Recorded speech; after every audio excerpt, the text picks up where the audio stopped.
No. Oh, yes. Okay. All right.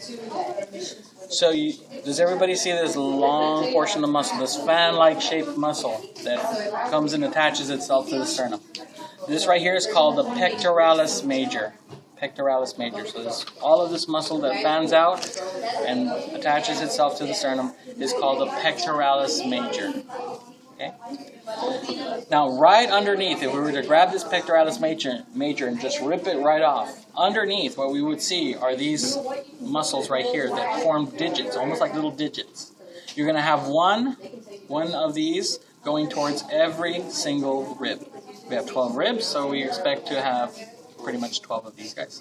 So these right here are the pectoralis minor. Pectoralis minor. Okay? So you're going to have the pectoralis minor, pectoralis major. All right?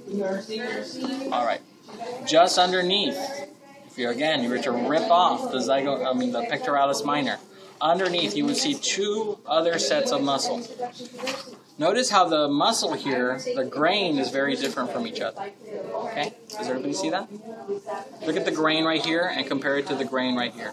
The way that it flows, the muscle flows. Okay? Now, if the muscle flows so that it's coming down in this direction, away from the midline of the body in this direction, notice how it forms like a nice little house.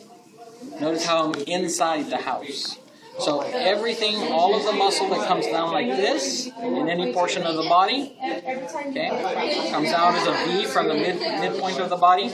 We call that internal. Internal because you're inside the house. If the muscle's coming down this way, however, okay, so now it's coming down this way, in this direction, making an upside down V. Okay, do you have the V like that? Notice how I'm outside the house now. I'm outside that little, V. This is called external. So if it forms like this, coming this way, internal, external. Okay? So internal, external. So let's look at the grain of these two muscles. Let's take a look at this guy first. Okay? If we were to actually extend this guy, going towards the sternum like that, notice how the grain goes more like this. So for this guy right here, look at that grain. If you were to extend it out, notice how it would be more like this. Okay? So this is the, what? Internal. So these right here, notice how it goes like that and like that. So this one right here, internal. The other one, external. Notice how it does like that. It goes in this direction. So this is external, internal. This is going to be internal, external. Just simply because of the flow right here of the muscle tensor. Okay. So like that, external, internal. Alright, so this right here, okay, what would it be? External, intercostals. External intercostals. There's another way that you can tell. It's a little bit harder on some of these, but if it's higher up, if it's more superficial, external. If it's deeper in, internal. Okay? But sometimes you can't see it because sometimes these guys have been worn away so much that you don't really feel the separation. So what you do is you always look at the grain of the actual muscle.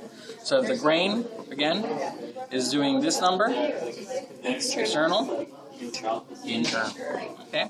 So external intercostal, in between the ribs, internal intercostal. Okay? Now let's look at the obliques. Okay, the obliques. Again, let's look at how the muscle flows here. Okay? Look at this. If you were to do it in this direction, so this right here, all of this portion right here, this would be external oblique. External oblique on this side. Look at this oblique on this side. Look at the direction that it's flowing. So this would be internal. Okay?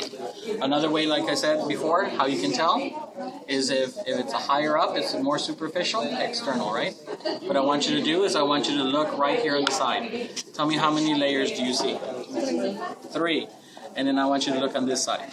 2. What you've done on this side is you grabbed the external oblique and ripped it right off to show the internal oblique. This one has 3 layers simply because the external is still there. So this right here would be the internal oblique, external oblique. Okay. Now this, going all the way around to the top, all of this muscle right here is called the rectus abdominis. Rectus abdominis. Rectus, erect, straight. Abdominis, because this is the abdominal muscles. Now you notice that right here, this is actually collagen that goes across. And the collagen actually builds up straight down to make a very, very thick white line. The thick white line that develops right here is called the linea alba. Linea alba. Linea, line. Alba, white. So this is the white line. The white line that extends all the way down. Okay.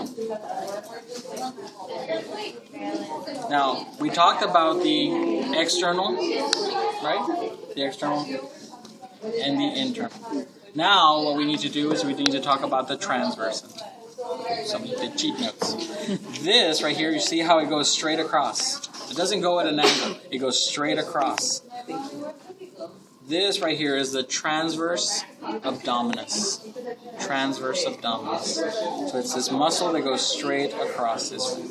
That is the transverse abdominis.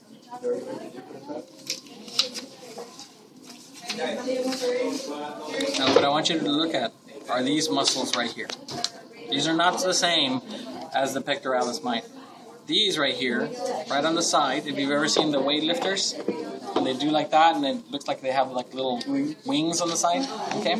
That's what we're talking about here. These right here are called the serratus anterior. Serratus means jagged or jagged point. So notice how right here it makes jagged points. And you can really see the serratus anterior making jagged points when the external oblique happens to be there. Look at this. These right here are still the serratus anteriors. Notice how they come into a nice sharp point, a jagged point. So these right here are the serratus anteriors. Alright, so that's the front part. Now let's look at the back. Alright. So what we're going to do is we're going to start off way at the top. So you see this very large muscle that comes up this way, towards the scapula, around the scapula. It keeps on going towards the front of the scapula and then back to the base of the neck. Same on the other side, but they don't have it, unfortunately, on this side.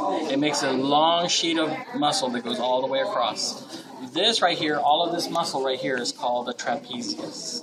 Trapezius. So it goes up to the scapula, around the scapula, towards the front of the scapula, to the base of the neck on both sides. On both sides. Okay. So that's the trapezius. You notice this long muscle that goes right here. Notice how it goes underneath the muscle and continues on up to the base of the skull. This right here, this is a family of muscles. There's 3 muscles on either side that make up this group. They're called the erector spinae. Erector spinae muscles. Erector, erect. Spinae, spine. This is the muscles that actually allow you to get your spine. Exactly. That's the erector spinae muscles, and there's 3 of them on either side. Now, you notice these muscles right here. Notice how they also form a jagged edge. Okay? So these are also going to be called serratus. But notice that they're not anterior. They're posterior. And notice that these actually happen to be lower than the ones in front. So this right here is going to be serratus, posterior, inferior. So this is serratus, posterior, inferior. Now you notice this big muscle right here. Starts off right here, goes all the way to the scapula right there, continues on this way, and then all of this going towards the scapula again. So basically all of this muscle right here the largest muscle that you actually have. This muscle right here is called the latissimus dorsi. Latissimus dorsi. It's actually... So this muscle, this very large muscle, starts here, here, comes up this way, and then towards the scapula itself. That is the latissimus dorsi. It's the largest muscle. It is the largest muscle.